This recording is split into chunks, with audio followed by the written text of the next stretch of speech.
సంస్కరణవాది, స్థితప్రజ్ఞుడు, తెలుగు కుటుంబంలో జన్మించిన సీతారాం ఏచూరి విద్యార్థి నేతగా రాజకీయ ప్రస్థానం ప్రారంభం.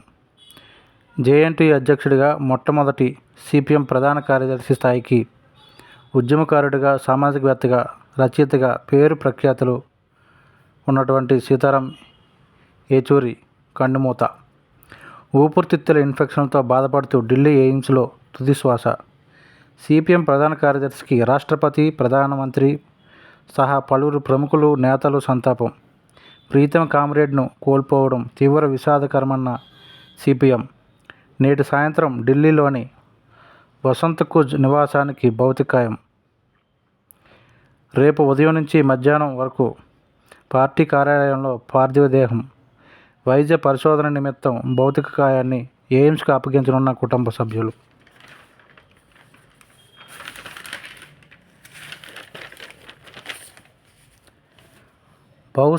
బహుభాషావేత్తగా, కాలమిస్టుగా, రాజకీయవేత్తగా,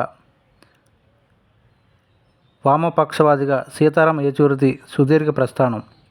అటు పార్టీ అగ్రనేతగా కొనసాగుతూనే ఇటు ఎర్రజెండా పట్టుకొని పలు ప్రజా ఉద్యమాల్లో తలమునకలయ్యారు. సమకాలీన భారత రాజకీయాల్లో అత్యంత కీలకమైన వామపక్ష నేతగా కొనసాగారు. తుది శ్వాస వరకు బడుగు బలహీన అణగారిన వర్గాల కోసం పాటుపడి నిఖార్సైన కామ్రేడ్గా పేరు నిలబెట్టుకున్నారు. అద్భుతమైన వాక్పటిమ, సంప్రదింపులు జరపడంలో దిట్టగా ఏచూరికి పేరుంది. సీతారాం ఏచూరి 1952 ఆగస్టు 12న చెన్నైలో స్థిరపడిన తెలుగు వాస్తవ్యులు ఏచూరి సర్వేశ్వర సోమయాజి, కల్పకం దంపతులకు జన్మించారు. స్వస్థలం కాకినాడ కాగా బాల్యం అంతా అక్కడే గడిచింది. రామారావుపేటలో ప్రస్తుతం ఏచూరి పేరుతో ఉన్న అపార్ట్మెంటు స్థలంలోనే ఏచూరి కుటుంబ సభ్యులు ఇల్లు ఉండేది. తండ్రి సోమయాజి బదిలీపై విజయవాడ ఆర్టీసీలో ఉన్నతాధికారిగా పనిచేసిన సమయంలో 6-7 తరగతులు ఏచూరి విజయవాడలోనే చదువుకున్నారు. ఏచూరికి ఉమ్మడి ఆంధ్రప్రదేశ్ ప్రభుత్వ ప్రధాన కార్యదర్శిగా పనిచేసిన మోహనకంద స్వయానా మేనమామ. చెన్నైలోని మేనమామ ఇంట్లో ఆయన జన్మించారు.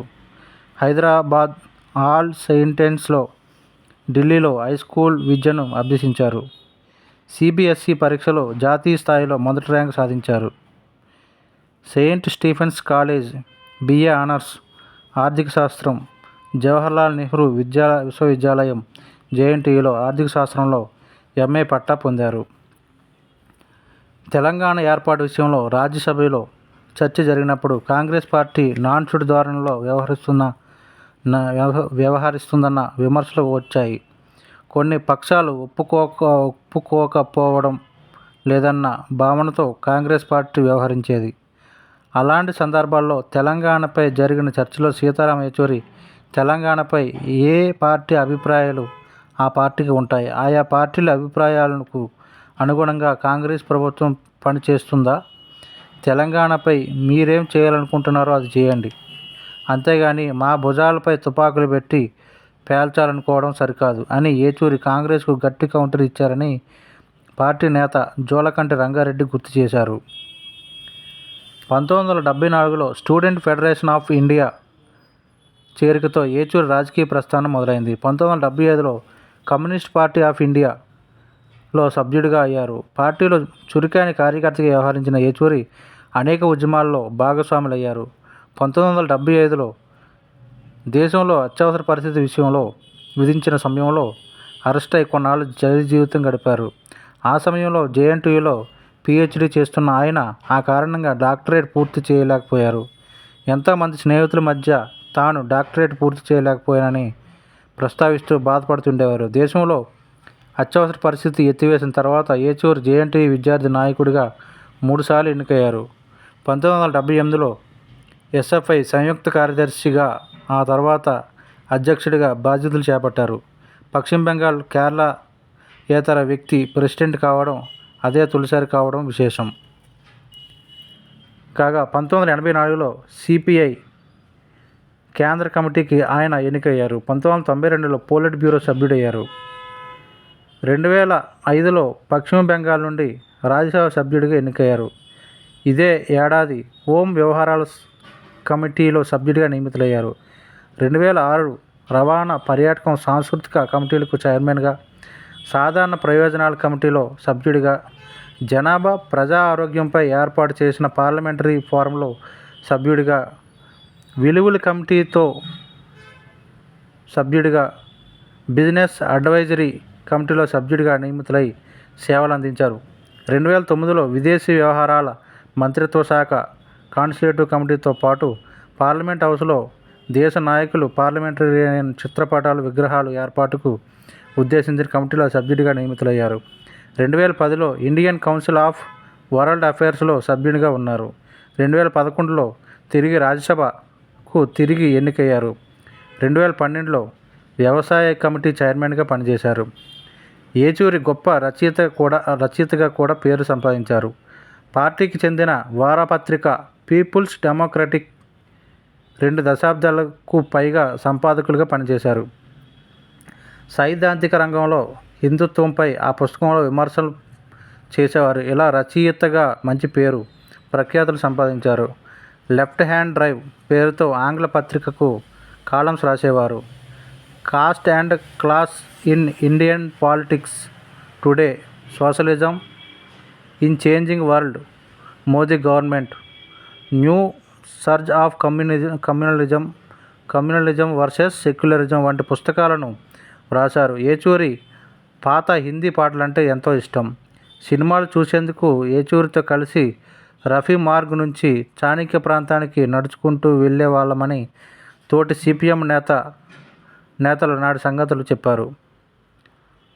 1977 అక్టోబర్ నెల ఓ నూనుగు మీసాల యువకుడికి నాయకత్వంలో వందలాది మంది విద్యార్థులు ఢిల్లీ వీధుల్లో కదం తొక్కారు.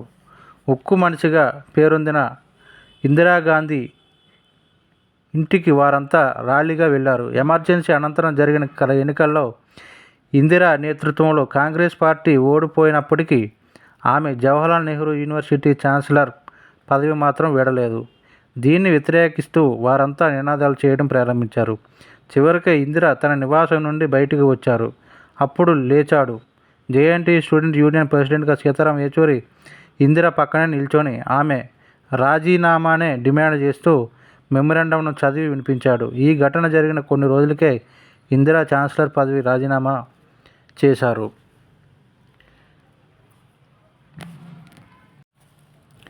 తన గురు సమానులు హర్కిషన్ సింగ్ సుర్జిత్లాగా 2004-2014 కాలంలో ఏచూరి సంకీర్ణ ప్రభుత్వంలో కీలక భూమిక అయ్యారు. 2004లో ప్రధాని పదవిని సోనియా గాంధీ తిరస్కరించాక నాటి రాష్ట్రపతి ఏపీజే అబ్దుల్ కలాం తర్వాత సోనియా కలిసిన తొలి కాంగ్రెసేతర నేత ఏచూరినే.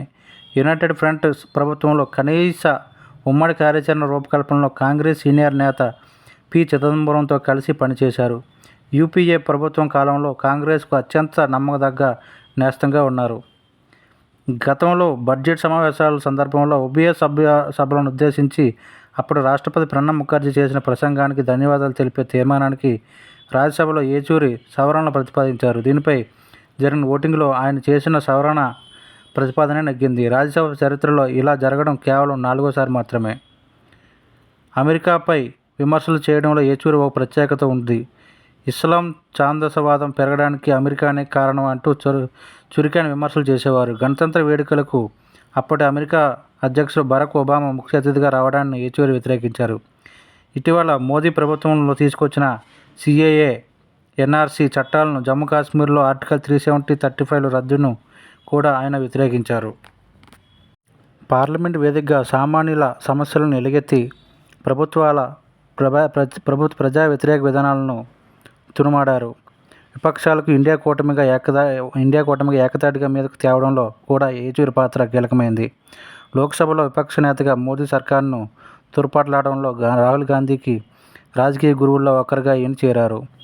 అచ్చ తెలుగు వ్యక్తి అయిన ఏచూరి హిందీ, తమిళం, బెంగాలీ, మలయాళం సైతం అనర్గళంగా మాట్లాడగలరు.